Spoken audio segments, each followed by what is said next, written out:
The UK patent for Viagra expires today, meaning that cheaper generic alternatives will soon be available.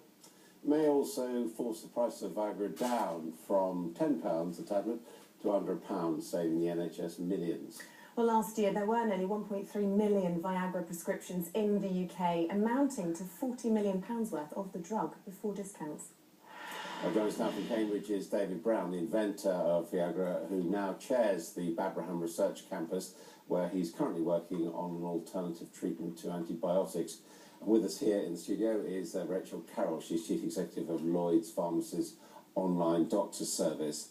And David Brown, how do you feel about your drug becoming, I suppose, copies of it, cheap copies, becoming more widely available to the public?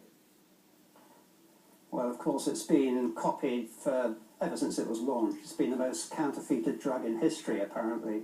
But to answer your question, I think it's actually great that the price is coming down and it will benefit more people at lower cost. Because you yourself, in spite of being the inventor of the drug, it hasn't been a great, I understand, hasn't been of great financial benefit to you. Oh, when you join a pharmaceutical company as a drug designer, you sign away your rights to the company, so the company keeps all the proceeds. But I have to say, it didn't do my career any harm, of course. And just remind us, what exactly does Viagra do? I mean, I know there are a lot of myths about it. Well, it expands the vasculature in the penis, the corpus cavernosum, very selectively, and potentiates the natural mechanisms that cause an erection. At the moment, around a fifth of people who are prescribed Viagra get that privately because there is this concern of the cost to the NHS. Is there a risk that as more and more people will be able to access it on the NHS, it could be overused? I know you're saying it's good more people will be able to reach it at the point of need, but is there a sort of health risk with overuse? It's a very safe drug. There are really no contraindications except for gays who are using nitrates with it, which work on the same pathway as Viagra. Then you can get precipitous drop in blood pressure. But apart from that, it's an extremely safe drug, so I wouldn't worry on that account. Rachel Carroll, you anticipating a surge in demand? Yeah, I think it's going to be very interesting, the market dynamics in the next couple of weeks and in the next couple of months. Different things that happened in different countries where it's come off patent already. In Spain, there was a price crash. In Finland, it was much more stable. So I think it really remains to be seen what exactly happens here, but we're expecting to see a lot of switching.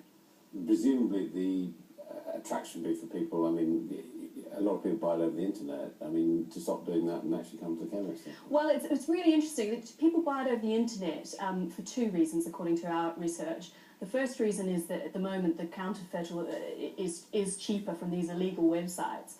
But the other reason is that many men are just embarrassed to talk to someone face to face. And of course, all websites where you can get this stuff are not created alike. There are the illegal ones, and the regulator shut down 18,000 of those last year, which is phenomenal, really. But then there are other legitimate ones like ours, where there are real doctors on the other side giving out real prescriptions and giving out definitely the real drug. And we expect that will continue because men do see value in not having to speak to someone face to face.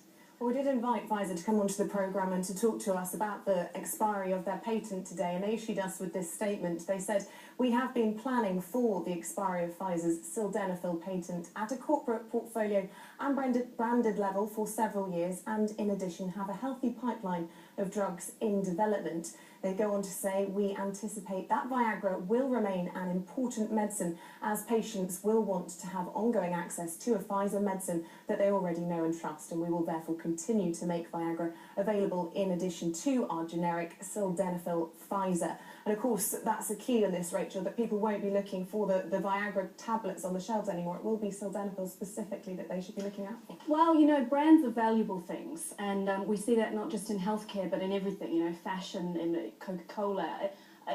The brand Viagra is incredibly powerful and strong, and it's not going to disappear overnight. What we're going to have instead is a choice, and there will be people who really value the security or the trust or whatever it is that they perceive being part of the brand Viagra, and will no doubt continue. There'll be others who don't see as much value in that. David Brown, do you think that as far as a sex drug is concerned, that you've basically cracked it, that there's no need for anyone else to compete or come up with something different? For male implants, I don't think so. There are two other versions that were copies of Viagra on the market, and they have quite decent sales, and all are very effective and very safe, so it's not clear to me there's a need. I don't think the pharmaceutical industry is doing any more research in this area. They're doing research in female sexual dysfunction, but not in male. And that there is a need for that, you feel? I really don't know. They have tried various approaches, and everything's failed. Thank you both very much indeed. Thank you. Thank you. Well, this is Sky News coming up.